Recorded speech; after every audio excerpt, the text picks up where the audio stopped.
नमस्कार. यानंतर कन्या राशी.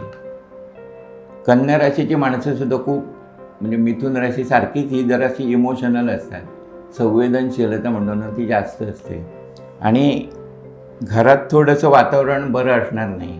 म्हणजे वादविवाद असतील किंवा कौटुंबिक पूर्वीचे प्रॉपर्टी संदर्भातले जर हेवेदावे असतील तर ते वाढणारे आहेत आणि अशावेळी घेतलेले निर्णय तुमचे थोडेसे चुकीचे ठरू शकतील. म्हणून तुम्ही एकट्यानं निर्णय न घेता सगळ्या कुटुंबाला बरोबर घेऊन जर ते निर्णय घ्याल तर त्यात यश येईल.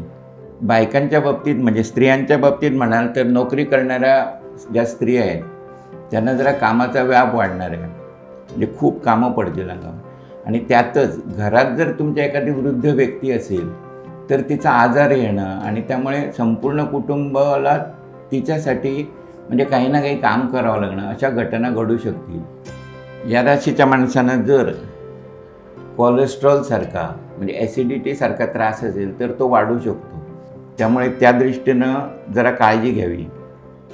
आणि होणारी जी युती आहे म्हणजे बुध मंगळाची युती ती धनुराशीत म्हणजे 4थ्या घरात होणार आहे. म्हणून कामधंद्याच्या ठिकाणीसुद्धा किंवा प्रॉपर्टीच्या बाबतीतले निर्णय या बाबतीत खूपच काळजी घेणं आवश्यक आहे.